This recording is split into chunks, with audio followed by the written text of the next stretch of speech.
Oh, started. Okay. All right. So today I will briefly introduce you to Plato. This will be a little shorter than the introduction on Solomon. There's not too much to talk about. I'm going to talk about first his biography, what little elements we have of his biography. And then we'll talk about his philosophy. So that's number 2. And for that, we'll talk about the allegory of the cave. And then we'll contrast Greek with Hebrew thought. And finally, we'll finish with a short introduction on the symposium. Okay, good. All right, let's begin. Can everyone hear me? I have a feeling that I'm not being heard. Can you put your hand in? Okay. I don't know. I feel like I'm talking to myself. Put my hand up because I'm moving, but. Okay, you're good. All right, good. So I'm not talking to myself. All right. So biography. Let me put the dates. 428 to 348 BC. Okay, so we're moving in time, right, as well as in space. Remember, I told you this class is going to be like a study abroad, so we'll be crossing different territories, different epochs, right? So we were in the ancient Near Eastern culture. We were somewhere in present-day Israel. Now we're moving to Greece, right? We're taking a boat, we're crossing the ocean, and we're also moving in time. We were in around 1000 BC. Now we are closer to our time. We're around 400 BC with Plato, right? So, okay, so we know almost nothing about Plato's life. The only thing we know is that he founded the first university in Athens, right? And also he was a student of Socrates, and Socrates, of course, a real figure, right? But he never really wrote anything, right? Socrates never really, he taught orally in the streets, right? But he never wrote anything. Plato is always mentioning Socrates in his writings. And so we do get a little bit of Socrates' teachings through Plato. And so Plato was also the the teacher of Aristotle, right? So you can situate him like that. He was the bridge between Socrates and Aristotle. Okay, so just one thing we know about Plato is a legend. So this is actually an interesting legend. It's a legend that when he was born, shortly after he was born, his mother put him outside to rest in a kind of crib. He was resting there in the flowers, and the mother was nearby doing some work. And all of a sudden a bee came from out of nowhere and rested very long time on the lips of the little Plato baby, right? And then after a long time, the bee went back, right, left. So there's actual symbolic meaning to this story. Does anybody know what the bee represents in Greek or ancient culture? Anybody? Actually, a student ended up giving me the interpretation to this story. He Googled what the bee represents. Anybody know what is the significance of the bee? What does the bee represent? Anybody have any ideas? I guess before. Say that again, go ahead. Before. Before what? Before Chris. Bee, like a bee. Bzz. Oh. A bee. Let me write it down. Is it like a mistress of some kind? Isn't like immortality? Almost, yes. Why do you say immortality? Where are you getting? What's the story? I think I read something about resurrection when it comes to bee, okay, or something like that. Yes, you're close. Let's see. Some of you are saying wisdom. Yes. Anybody else want to give it a try? You're all very close. You're all on the right track. Okay. Actually, the student who did the research for me on this bee told me that the bee was an animal or an insect which was believed to travel between the realm of the gods and the realm of the humans. So the bee was able to travel in both realms. So so now you're right. Those of you who talked about wisdom and who talked about immortality, you were on the spot.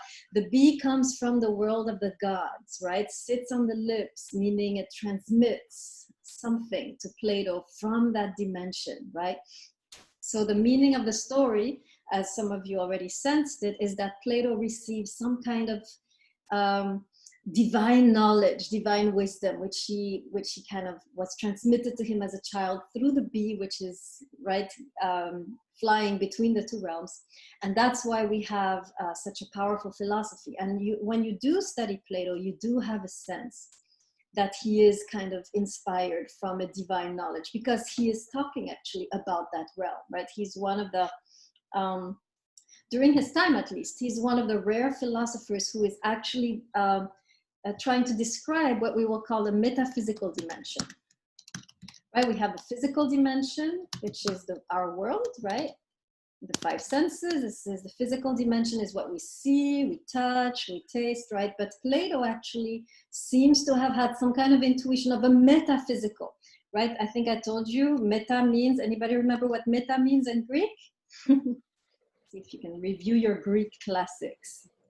Above, beyond, very good, right? Meta means beyond or above, yes, very good. So Plato is really, in most of his philosophy, transmitting to us metaphysical knowledge, metaphysical wisdom. He is talking about another dimension of which we are also a part, right? So we'll talk more about that later. But the bee is very, very excellent symbol of the ultimate teaching, what Plato will eventually teach, right? Okay, so just a few words before I tell you the heart of his philosophy, which is found in the Allegory of the Cave. Just a few words how he writes, right? So Plato is never going to sit down and teach us, right? He's not going to write a big book, right? He's not going to have this long-winded arguments.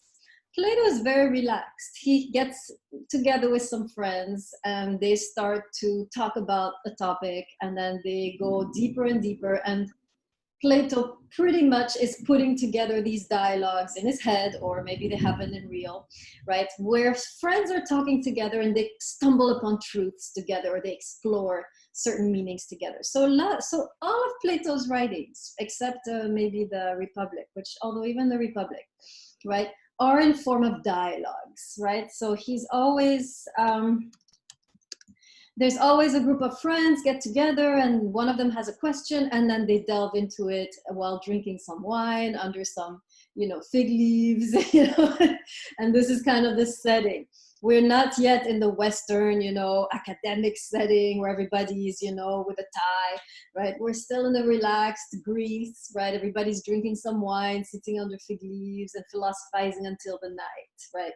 So that's how he is. Now, there's actually a deep meaning to this, right? The fact that he writes his philosophy in the form of dialogues, one of the most profound meanings of this is that Plato is trying to tell us that truth cannot be found alone, right? We need each other to have access to the full picture of whatever we are investigating, right? So I always give an argument, always give an example. So I'm going to put on the gallery view because this is a question I'm going to ask you. So, trick question to illustrate this. Do you all see my bottle? You see it in the screen? Everybody sees it? Actually, yes. This example does not work on Zoom, and you're going to understand. You're going to understand right now why. But I'll make believe so imagine you're a classroom, okay? It works only in a classroom, but not on Zoom. So if you were a classroom and I showed you the bottle and you said, yeah, we see the bottle. Actually, I would tell you, I can't now because it doesn't work on Zoom, but I would tell you, no, none of you see the bottle because you on the left, you see this side. You on the right, you see that side. Me behind, I see this side.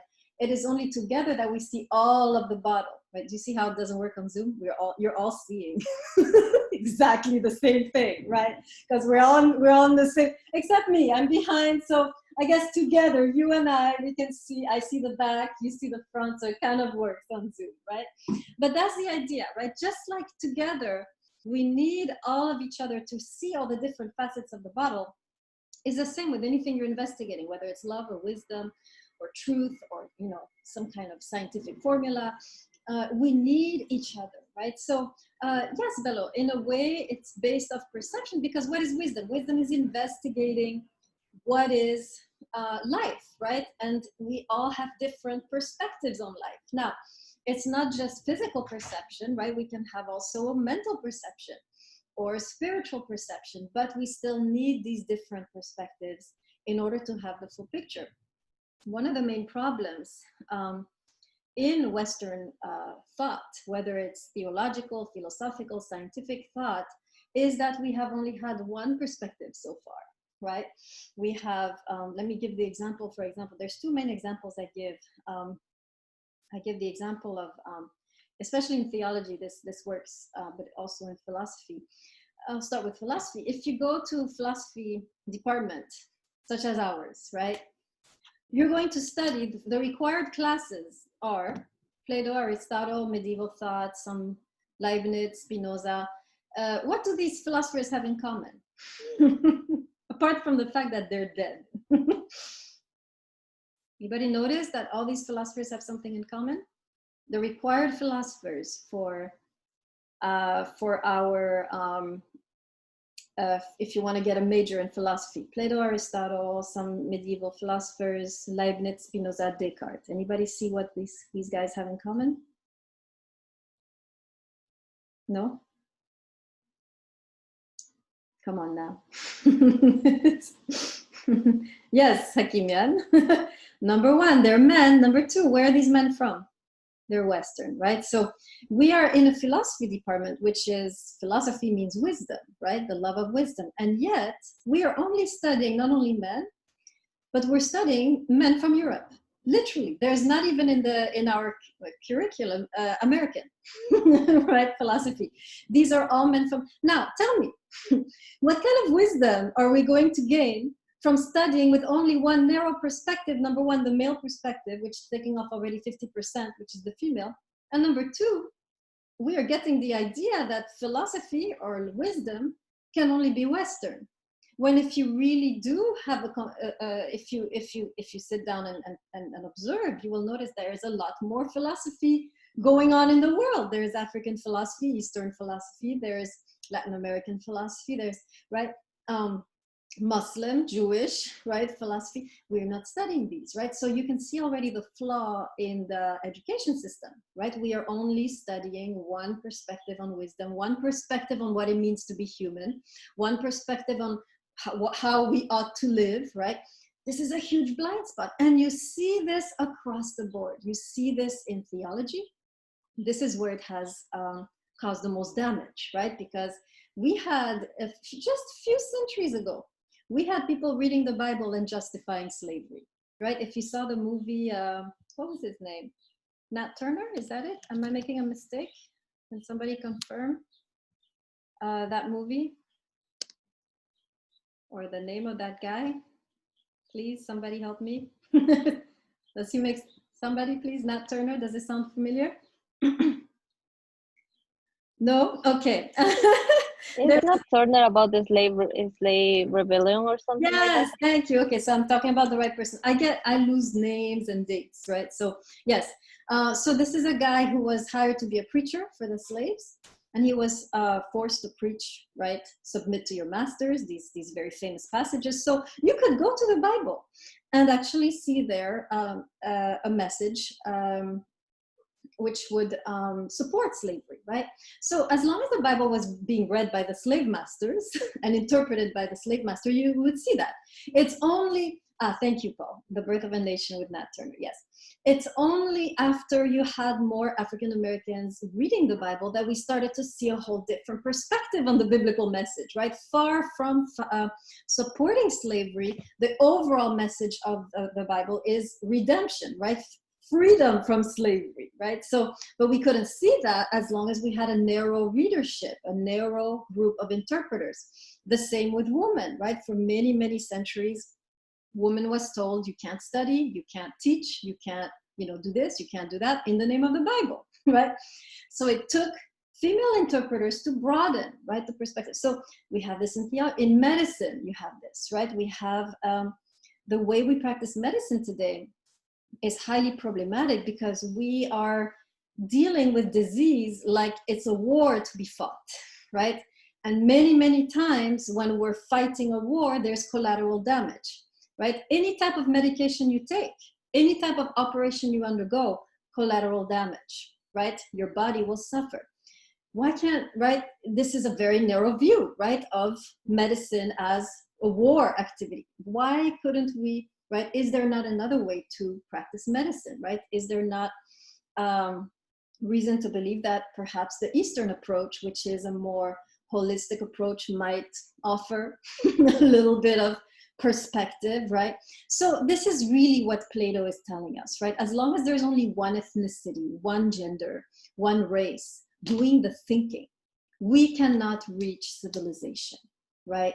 And this is, and by the way, when we get to Irigaray, which is one of the last authors that we're going to study, she wrote a fascinating book called Sharing the World, where she says, right, as long as we don't have different ethnicities, different genders, different sexual orientations at the table, right, in whether it's leadership or academia or theology or science, as long as we don't have everybody at the table, we cannot call ourselves a civilization. We are limping along with a very narrow view on what it means to be human, what it means to be civilized, what it means to be developed, right? So that's really, I think, one of the deepest intuitions of Plato is that truth can only be found together, and that civilization can only be built together, right? We need, now, this is not to say that the perspective of the West is crap, right? Obviously not. We're studying a lot of Western philosophers in this class, right? It's not, right? There's a huge contribution of the Western psyche to science, technology, philosophy, art, right? But it's not the only one. That's my point, right? There are other contributions which we have put to the side as primitive, undeveloped, not worthy of our consideration. And by doing so, we are now in a time of crisis, right? We have reached our limits as a Western civilization. We are about to destroy the world.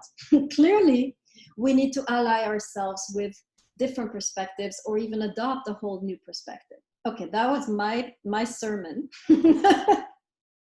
on our ethnocentrism, right, as Westerners, and just tying it to Plato, right? Dialogue is the key, not only to truth but to civilization. That's the point I want you to get. Okay, let me check. There were a few questions popping up. Right, yes, absolutely, Aguirre, right? We create stereotypes when we have only one perspective, and we don't really see the true richness of life and so forth. Okay, so let me tell you Plato's main story. This is a story he tells which really summarizes his philosophy and which will give us a good sense of where he's going in the symposium. Although, because it's a dialogue, it will go like this, right? You'll get a little bit of this view, that view. A couple hands before I get into that. Questions? I see 2 hands.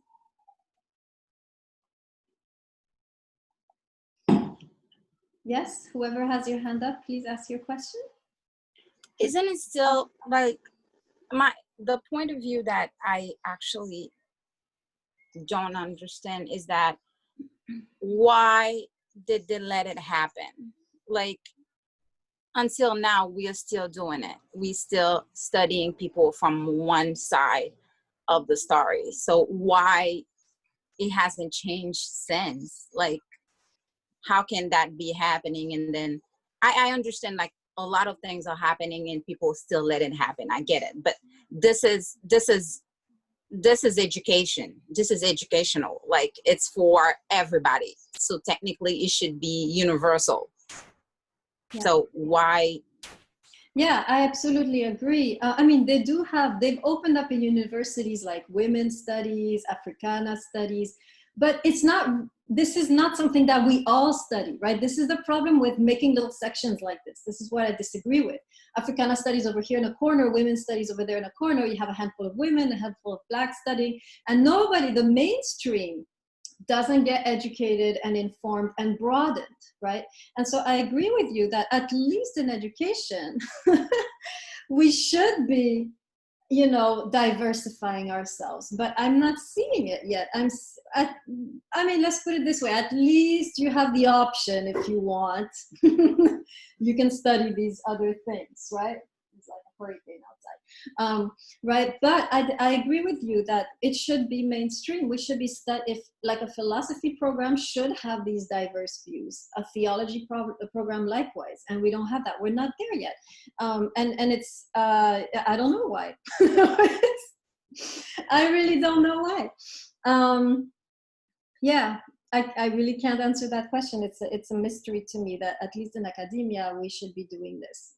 Politically, we understand people want to maintain power, you know, they want to keep out, you know, the other, the stranger, but in the educational system, I don't know why we haven't reacted yet. Kanai, you have a question? I do not have a question, but I do want to add on, like you say, we must have diversification in order to have a broad perspective from all views. But with what is going on now, I feel like diversification is leading to more separation instead of unity.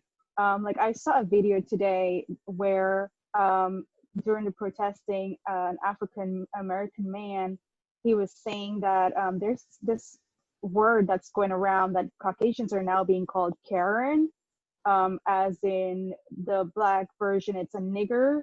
So now the Caucasians are called Karen. So the African American guy, he was calling out to a Caucasian woman saying that, okay, the African Americans were being spat on and being ill-treated. So what is the problem now with Karens do not want to be wearing masks and some things like that? But I feel that is violating a Caucasian's right. So how do we reach this level of unification if we're diversifying more and more? So I love your question. So I've thought about this a long time, and I want to distinguish between false peace and true peace, right? False peace is a peace where there is no conflict, right? You have part of the population has been repressed, part of the population is leaving, no conflict, peace, right? Now, this is not a healthy peace, right? A healthy peace is actually grows out of conflict. You have to have, in fact, conflict is a sign that all the voices are active, right? So when I see conflict in a society, and when I mean conflict, I don't mean violence, right? Violence is again, you lose the peace, right? Conflict is extremely healthy. And what we're seeing in the streets right now, of course, sometimes it goes a little bit over the top, but the conflict, in my view, that I'm seeing on TV is a healthy phenomenon because these voices have been repressed for so many years. They need to speak. You know, when you haven't spoken for many years and you've been told to shut up, when you finally speak, it's going to be loud, right? So, and that's fine. Conflict is always a sign that you have an ethical awakening, that you have a voice which hasn't spoken, which is now speaking, right? So conflict is healthy. What is not healthy is when the conflict degenerates into violence, which is, again, shutting up somebody, right? Violence is different from conflict. Conflict is everyone is trying to speak, right? Violence is when one voice tries to shut down the other. And whether it's the violence of cops or the violence of what you were witnessing, right? That is not conflict, right? So I am fine with diversity, that with us awakening to diversity through conflict, because that's the way we awaken. That's when the voices are pushing through, right? And they're trying to be heard. And sometimes you have to speak loudly to be heard. I'm sure if you're in a family like mine, I come from a kind of, you know, Latin family. So if you want to make your point, at one point you have to scream. Otherwise, then people listen, right? We can't talk, you know, calmly, where I come from, right? So that's the idea, right? So, so I would suggest that conflict is not a bad thing. Violence is a bad thing, but we have to distinguish between violence and conflict. Does that answer your question, Akanai? Yes, it does. But wouldn't that change the tables around, like giving one end authority over the other? I feel like it hasn't reached that thin balance. Not yet, right? The conflict is going to be chaotic, right? There is an element of chaos, which is also rejuvenating. Look at the moments in your life when you had the most chaos. You were also moving from one state to the other. Through the chaos, we grow, right? So yes, you're going to have some chaos through the conflict. You will have the temptation of violence, and sometimes you will have violence, but you can't move from one state to the other, even in our personal lives, right? We can't move from one age to the other without some chaos, right? Without some confusion, some rebellion. So that's why I'm looking at what's going on, and I'm quite satisfied so far with what I'm seeing, because it's finally, where people are speaking, right? And of course, it's not always, civil, it's not always, polite, but as long as it does not degenerate into complete violence, into the opposite, right? Where now we are going to oppress you, right? As long as it doesn't reverse the problem, when it's just chaos, it's good, right? I'm seeing a couple more comments. Bello and Khan, would you like to add? Or Paul, I see some of you are having some interesting comments. Paul, Khan, or Bello, you can speak if you want. So yeah, I'll just speak for you then. Okay, so Paul, this is what revolutions consist of, right? So yeah, this is Hegel, right? Hegel and Marx also said that you can't move from one point to the other without some kind of, chaos. So what we're seeing, even though it's chaotic, and one student said it so well last in June, he said the violence we're seeing is a language. It's saying something, right? Of course, the violence itself is not good, and looting people's shops is not good, but it's transmitting a message. There is a message being transmitted, which we need to listen to, right? So conflict is always healthy. It's always a sign we're evolving. And whether it's personal, that you're evolving personally through, your own chaos, or as a society also, we evolve through conflict. But we have to be careful not to degenerate into violence, which will stop the evolution. As soon as one group overtakes the other, you don't evolve. You go back to where we were, right? Except it's reversed. Yes, very good, Bello, right? Yeah, I love what you said, Bello. Conflict can either lead into violence or resolution. You're right. This chaos can go either way. It can lead into the same violence that we were seeing, but reversed, right? Now it's black on white versus white on black, right? Or it can lead to something better. So we need to be vigilant when we are in a situation where we are to continue to speak to the conflict and to give an orientation to the conflict. That's our role as educated people, right? Us, you and me, right? We need to continue to channel the conflict towards a resolution versus towards violence, right? And then Miller is saying we're going through a new renaissance. The end result should be hopefully cultural change, right? Okay, Morissette, yes, would you like to add? I understand what she meant when she said it's like we're going from one type of oppression to another type. So technically it's like, I don't like being called a nigger, but now I'm calling someone another word as well. I do understand it. I get it, but it's like, it's definitely two different derogatory terms. They shouldn't be, they shouldn't happen regardless, but they are two different terms. Like anybody would change a Karen any days than being a nigger, because when you're being called that word, it's being called for a reason. And that's why when we saying that we're going from one kind to another kind, it needs recognition. For that to go the way that it's supposed to be, it's supposed to go from recognition. I don't like being called that. The other side has to be like, I am not saying it anymore because I don't want to hurt you. That's the reason why until this happened, the other one will still keep happening, because people, it's like when you tap someone want to tap you back. They always gonna try to hurt each other. It's many people, that's how it works for them. Some people just don't care, but other people would like to, it's like retaliate. And that's what's happening until recognition is done from both sides. I don't like being called this. You don't like being called this. Okay, so let's say this doesn't have to happen anymore. And that's how it's going to have to be done. We're not gonna say that's how it's going to be done, but until then. Yeah, excellent. Yes. Yeah, we have to recognize the danger of turning into our opponent. I talk about this a lot. We'll have like a little workshop later in the class on forgiveness, right? There's a danger when we've been hurt to turn into our oppressor. And when we do so, we are not really overcoming the issue. We are simply switching sides, right? So, and that's the warning, right? That's where we have to be vigilant when we're in a conflict, right? I'm still curious about this Karen insult. Where did it come from? Anybody can explain this to me? What does it mean? Karen, what's insulting?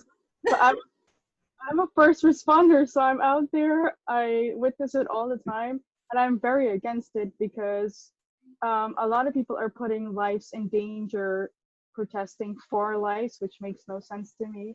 Once I was responding to an emergency, and I was blocked for 14 minutes at a green light, and I couldn't make it to that emergency, which was terrible and very insensitive of those protesters. I mean, yes, they're protesting for a good cause, but don't put another life in danger. And a parent had an infant with them protesting. You're putting that infant's life in danger. And then a 6-year-old was maced down. Like, that's very insensitive. That defies the cause to me. Like, I can't understand it. You have to remember, Kanai, why they're protesting. Because that's what's happening too.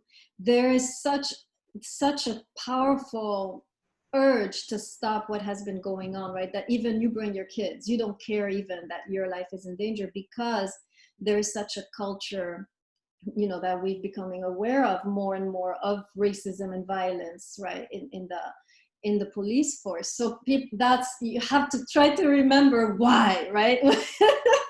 Why they're protesting. Okay, a couple more participants. Yes, who else wants to speak? There's a couple more. Was it? Yes, go ahead. Me? I don't know. Yes, whoever's. Okay, I raised my hand. Okay, yeah, I just want to elaborate on what she said. So I want to clarify like what Karen, like the whole Karen thing is. Basically, so a lot of people just take the N-word towards different groups of people just because they think that it's okay. There are people, so Karen, it's like a stereotype for, usually it's like a middle-aged white lady who's racist. And she's like disrespectful. And there are people actually doing crazy things like coughing on kids and not wearing masks, saying this pandemic is a bunch of ridiculousness and it's all fake. And some people say when a person says don't be Karen or okay Karen, it means like you're being a racist or you're being disrespectful or you make you feel out of nothing. So it's basically what it is. And a lot of people are comparing it to the N-word, which I don't think you can really say it's very similar, because like Karen, a lot of times, like I don't think you should call people that, but it is kind of meant as a joke, and N-word is really meant like it's a lot more serious than that. So I just, yeah. Okay, excellent, good. Thank you for the explanation. Morissette, go ahead. No, I was just approving what she said. I told I do understand it's not good to be turning the opponent while you actually trying to find justice. But those two words are not meant to me the same thing. Like, not at all. Like, I do understand you should not be giving names to anybody because it's not okay. But then those two words are not the same. Like, not at all. And they're not even trying to fit the same purpose, because when you saying the N-word, you're actually trying to lower someone. When you're saying someone is a Karen, you're actually telling them they're doing something wrong. Okay. And that's the difference. But still, it shouldn't exist. But unfortunately, it's different, because exactly like that person said, that word is a trauma for any African American. Like, I don't care. Like I tell people, I'm Caribbean, but still, anytime someone will say that to me, that would have been another story. So that's totally different. I don't care if I paint myself tomorrow and I said I'm a Karen right now, it will be totally different. But no, that words, they are not meant to mean the exact same thing at all. It shouldn't happen, but they don't mean the same thing. Well, sorry, can I say something? Yeah. I would assume the purpose is not to come up with a term that kind of equates to nigga, like, I'm sorry, the N-word, only because if we're fighting for equality, we don't want to downgrade other people the way they downgrade us, right? And that's the whole point of the cultural change. And so going to Professor Dukan, if we're talking about wisdom or, metaphysical, going beyond, so where's the boundary? So if we're protesting and then there's the other side, we're oppressed, they are the one that oppress us. To what extent, to what boundary, what are our boundaries? To what extent should we be protesting? To what extent are we extending this knowledge, this wisdom, and what is the plan? I don't know if that makes sense. Yeah. Yeah, are you saying that we should have a plan and a sense of our limits as we're protesting? Right, like I was just what sense of wisdom are we spreading? Like she was saying, the words N and Karen are nowhere relevant, but the whole point is we don't want to come up with a new term that is relevant, right? Because the term white supremacist is kind of, it's offensive, right? It's a little offensive. You're saying we're bad people, right? If you call someone a white supremacist. So we already have a term for that, but the whole point is we don't want to come up with a new term that degrades them just as much as it degrades us, right?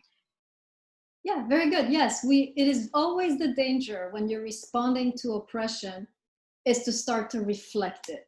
This is always the temptation. As you respond to oppression, you start to become yourself violent and oppressive. And that's really the wisdom, I think, of Martin Luther King, which we'll read at the end of class, is that he was able to respond from a high place, right? Not by becoming the same. He was able to raise himself and respond from a high place. And that's why, in my view, he was so effective, right? Morissette, you have a last comment? This will end with Morissette. Oh, no, I'm sorry. My hand was just up. Okay, my hand was up. So you saw what we just did? We did a Platonic dialogue, guys. We did it. So that's the idea, right? We had many different views speaking. We were kind of, friendly with each other, more or less. And this is how Plato is teaching us how to have political dialogue, right? We were civil, we were polite, we were compassionate. Everyone was saying their view. And some of us didn't agree, right? This is good. We can't just be talking and everybody agrees, right? There were some different views. That's the idea. If we were to learn to be human in that way, right? To dwell in the political sphere in that way, we would make a lot more progress, right? And right now, one of the sad, realities of our political system is that we have a kind of, it is impossible to reach, the two parties are completely shut off from each other. They're not genuinely dialoguing. They're not able to do that. And so we're in standstill as a country, right? That's why now we, the people, are speaking, right? Very good. So yes, congratulations, guys, on doing your first Platonic dialogue. Okay, the allegory of the cave. Let's try to rise above these dire material conditions. So let me tell you the story. Let me get an idea of how many of you know this story. How many of you, put your hand in the screen, you know the allegory of the cave already? Just 2 people? Can I see your faces? I see a bunch of you with no faces. It makes me feel inhuman. Okay, thank you. Whoever doesn't have their face, please turn on your face. Okay, great. All right, so here's a story, right? This is a story that Plato tells, which really summarizes the depth of his philosophy. This is a story of a bunch of people who were prisoners in a cave. And now they were chained in this cave, but they were chained in a way that they couldn't see the mouth of the cave. They couldn't see outside, right? They could only see the back of the cave. So they were chained like they were stuck, right? The chain around their neck, they couldn't turn their head, they couldn't reach back, right? They were kind of stuck in that direction. And so that was their life, right? Now, outside of the cave was normal life, and the sun was shining, and what the sun was doing was casting the shadows of everyday life outside of the cave into the back of the cave. So the people would see movement, things going on, marketplace, different animals and so forth. Whatever was going on outside was being cast in the back of the cave as a bunch of moving shadows. So that was the reality of the people of the cave. That's all they'd ever seen. That's all they ever knew. Now, one day, one of them, I don't know what he did, he managed to get out of the chain. And he thought, finally, I can turn around and see what's going on behind us.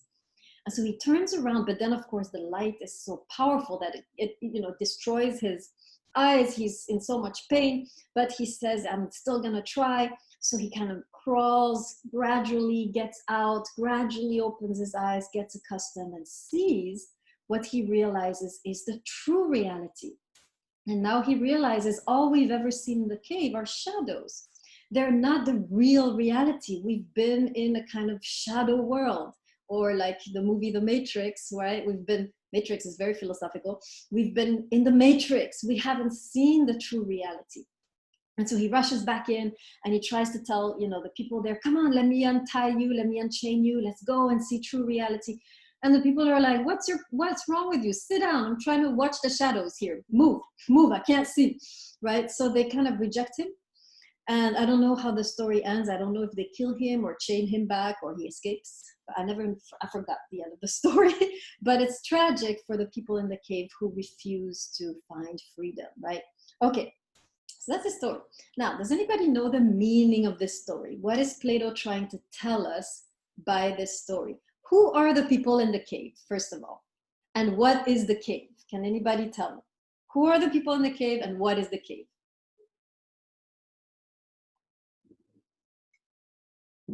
Yes, Lo. Maybe the people in the cave are just like everyday people, and the cave's like our biases and things that we can't see past.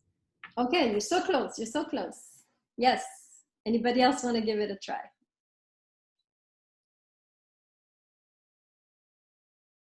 That's it. One try. Okay. All right. Yes. Lo was very close, right? Plato is saying we are all of us in this class, including me, are in the cave, right? And the cave represents our material reality, right? What we see, what we hear, what we touch, what we eat, our daily desires. If you think about it, most of what you think about during the day are material things, right? You think about when you wake up how tired you are, and then you're hungry, and then, your boyfriend hasn't texted yet, what a jerk. And then, you're thinking, I need to, finish this degree so I can get a career, so I can get more money, so I can have a nice house, material. Even when you're thinking about love, right? Oh, I want love. I want to have a nice person there, to comfort me, and material, right? We are, most of us, caught in a cave, according to Plato. All we think about are material things, right? And I think Bello is saying he thought something, or sorry, Emily, it's a girl. Bello is saying she. Bello is a masculine name, that's why I get confused, right? So absolutely, right? We are, most of us, caught in this life thinking only of material things and thinking that that's all there is, right? And what Plato is revealing to us, remember, he got a message from the gods, right? He had the B on his lips. He's saying there is more than one reality. This is not the only reality. And in fact, he will go as far as to say that this is not the most important reality. We have a higher reality to which we should be attuning ourselves.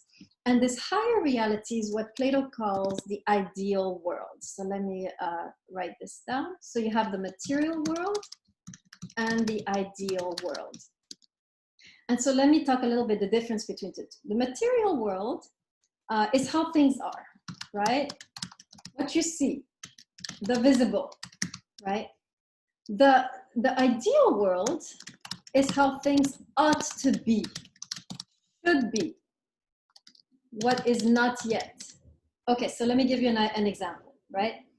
So suppose you're having a nice day, you ate breakfast and you're thinking about your homework, you're still stuck in the material, right? You turn on the TV, you're relaxing, you watch some protests, for example, and now you're thinking, yeah, we should have justice, right? At that moment, where are you, in the material or in the ideal world, as you're thinking, yeah, we should have more justice around here? Anybody know? Are you still in the material? The question?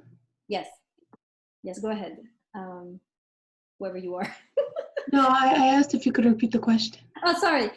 What's your name? Sorry, I can't even tell like your name from when you're speaking for some reason. Eden. Ziga, there you are. Yeah. Okay, the question was, so everybody has answered the questions. Oh, some of you think it's the material. Okay, the question was, you're watching TV, all you've thought about is breakfast so far, right? And now you're thinking there should be more justice in the world. Are you still in the material world or have you skipped into the ideal, right? And so what most of you are seeing is that we also have a sense of how things should be, and not only of how things are. Now, let me explain. This is where it gets interesting. Plato then will ask us, well, how do you know how things should be? How do you know what justice looks like, right? And it's true. If you look at reality, who would have taught you this? Where is the country that is just? Where is the community that is just? Who taught you what is justice? And Plato is saying nobody taught you because it doesn't exist. The only way you know about it, the only way you have an intuition of it, is that you have a connection to the ideal world, which is beyond the physical. And that's how you know that this is unjust. Does that make sense? So in other words, we come from this ideal world, says Plato. Our souls are from this ideal world. And when we were born into the material, we came with this knowledge, with this connection, with this wisdom. And that's how we can go around in the material world where everything is unjust and make judgments and be like, this is not just. How you know? You know what justice is? Yes, deep down, I know what justice is because I have this connection to the ideal world. Does everybody understand what I just said? Let me get a sense. Your hands if you understand what I said. Okay, great. So that's the idea. So that's what Plato is saying. It's true that very rarely we have a interest in the ideal world, right? What is justice, freedom, equality, all of these ideals, right? Let me make you a list of ideals, right? So ideals are, for example, justice, freedom, true love, right? True beauty, right? All of this are things that this is how things should be and not how things are. And so we have a sense, we see how things are, but we can also see how things should be. And the reason of that is that we belong to that other dimension. We have a connection to that other dimension, right? And that's how we can know that something is unjust. So Plato is saying we need to, most of us, however, are not interested in justice or freedom or true love. We're just interested in being happy and content with the material world. And that's a lot of us, sadly, right? And so Plato is saying, well, when you do that, you're missing your true calling as a human being. What really makes us human, he says, is the ability to connect more and more to the ideal world and to rise above our materiality, to be more than material beings, right? That's what Plato says, right? So our true calling as humans is, I can't write calling, our true calling as humans is to rise above our materiality, is to be more than just material beings. We ought to also be ideal beings. We ought to also have ideals that we fight for and not just sitting around in the cave, right? Enjoying ourselves or trying to enjoy ourselves and kind of being oblivious to everything. He's saying, no, we need to be connected to this realm. We need to have a sense of how the world should be and not just enjoying how the world is, right? So that's the idea. That's the story of the cave. And most of us, according to Plato, are still in the cave, right?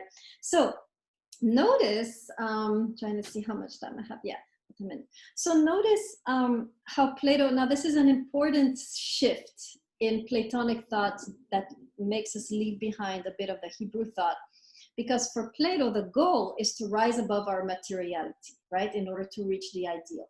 And you'll see this in love, right? When you study the Symposium, you will see how the highest love for Plato, at least for many of the speakers in the Symposium, the highest love is not the physical love, it's the love of the mind or of the soul of a person, right? And so the more for Plato, the more you rise above the material and love the immaterial, right? The more you rise above the physical and love the metaphysical. Meaning when you love someone, you don't just love their body, you love their mind, you love their spirit, right? You love that part of them which belongs to the metaphysical realm. That's the highest form of love. And of course, we ought to reach in Platonic, according to Plato's thinking, the way to love is to love according to the ideal of love, right? So for Greek thought, there is an ideal of love that we know because we come from the ideal world, because we are connected, right? Writing it down in the chat, and connected to the ideal world. And that's the ideal we should follow, right? So you should already be noticing differences between Platonic thought and Hebrew thought, right? That we've just finished doing. So can anybody, so let me summarize Platonic thought on love briefly, right? So number one, in Plato, the highest love is not the love of the body, it's the love of the mind of somebody. So when you fall in love, you need to make sure you're in love with the spirit of the person before you're in love with the physical aspect. We'll talk about that more. And also when you love, you should love according to the ideal of love. We know deep down what is true love, and we ought to love our beloveds, our family, our friends, according to that ideal, right? Okay, now can anybody start to see some differences between the way that we were taught love in the Hebrew context and the way that Greek philosophy teaches us about love? Can anybody see some differences? I want to look at that for a bit. So let me help you. Did the woman in the Song of Songs have an ideal of love that she was following, or was she improvising? Hakimian, go ahead. What do you mean no? I think she seemed to be improvising and was like inexperienced and didn't really know what she was doing. And also she focused a lot on the physical as opposed to what Plato thinks about connecting to the metaphysical. Okay, very good, right? You see already the main differences, right? In the Hebrew context, the material is all there is, right? So you are actually gaining wisdom by experiencing the love. You don't have an idea of love and then you do it. You just throw yourself into experiences, and as you're moving through the journey, like the woman, you're gaining wisdom, right? Whereas for the Greek, no, you first know, and then you apply those principles into you try to bend the experience to the ideal of love that you have. So that's the first main difference. Morissette, do you see other difference? Wasn't her love a little bit more like, how can I say that? It's a little bit more selfish than the idea of how the Greek wanted people to love. Like it was more like, the way I love you and the way I want you to love me back. But the idea for the Greek is the way I have to perfect my love for other people so my love can benefit everybody. Ah, very good. Yes, the Song of Songs is more personal. It's her and her beloved, and she's trying to build that love. Whereas the Greek view is more, how can we love everybody, right? More universal, more abstract, right? So the Hebrew view is a little more concrete, more particular, and the Greek view is more universal. Very good.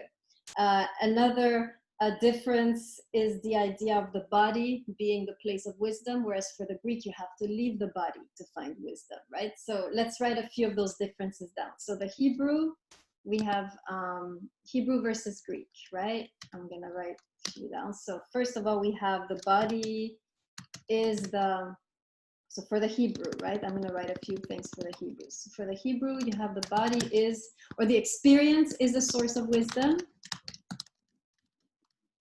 So you learn by doing, right? And the Greek, you first know what to do. You have some rules of engagement, right? And then you apply those rules in reality. And by the way, these are two kinds of people, right? There's two kinds of people in the classroom. There's those that learn through experience by making mistakes, by losing their way, and that's the Hebrew way. And you apparently still can find your way, right? The woman eventually finds her way. And then you have those who know the rules, right? And know the rules maybe of their culture, of their religion.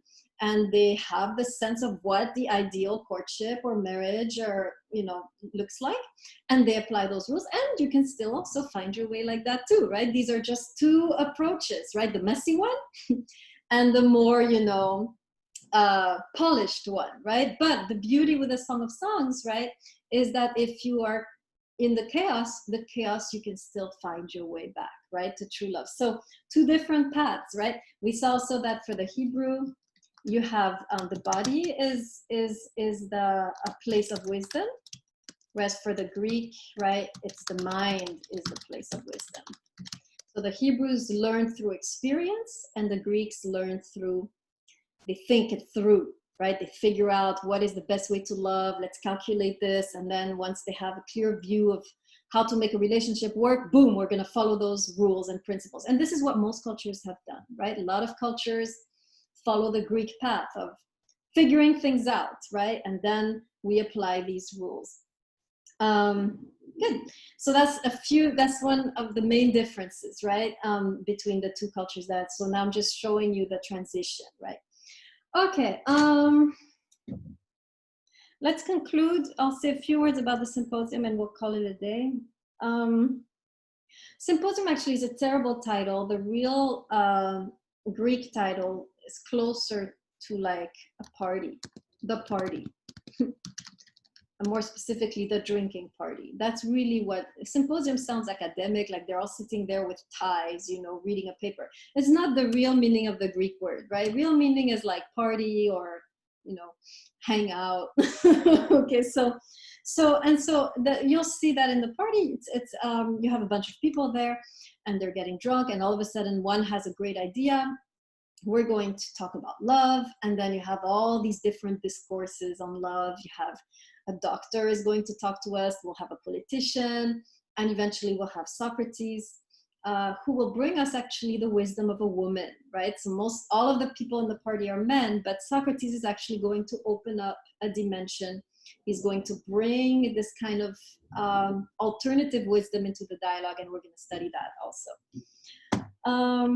Okay. Just one little thing, cultural thing you need to know to really understand the symposium.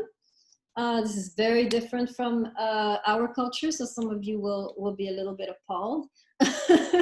But the goal of these drinking parties were really there to create connections between the high school seniors. So these were kids who were finishing their education and they needed to enter the political realm. And then you have the older politicians, right? So these parties were meant to create connections, right? Between the new batch, right? Who were entering the political life, and then the older, already established politicians, right? And the way they would do it might seem strange to us, right? They would create very intimate relationships. The young men had to find a mentor. They had to find one of these established politicians and create a relationship that was very intimate, to the point sometimes of sexual exchange. And so they would exchange, the young men would offer their youth, right? And the old men would offer their expertise. So there was a kind of barter going on, kind of a sexual barter going on, so when you read the text, you will see they talk a lot about relationship between man and man. And there are two terms that you will notice. You'll have the term lover and the term boyfriend, right? So when you see the lover, that's the older man, and boyfriend, that's the young graduate, right? So these are the kind of relationships most of them are talking about, except when Socrates comes on the scene and he brings in the woman, and now we have a more heterosexual description, right? Now it's interesting that this culture of bartering, you know, sex for wisdom, or for what's the word, advice, right? Socrates didn't engage in it, right? There's a scene at the end of the symposium, which I didn't include in the PDF that I put on the thing, but it's in the book, where you have one of those young guys who's trying to flirt with Socrates and seduce him, and Socrates is like, what are you doing? And, you know, you clearly the guy trying to, you know, get some connection going. And Socrates tells him, what? You want to exchange your bronze for my gold? Right? Basically saying, you think your favors can afford my wisdom? Right? So you can sense through that reaction that Socrates is not buying into the general cultural thing of trading sex for experience, right? He thinks wisdom should be free, right? So you have kind of a kind of countercultural thing going on with Socrates, and also with what he says when he brings in a woman. This is also countercultural, to actually allow a woman a seat at the table, at the philosophical table, right? So that's kind of the cultural context, which is somewhat different from how we would do things, obviously. but that will help you also decipher some of the dialogues. Okay, any questions on anything I said before we conclude? Good? Okay. Let me see.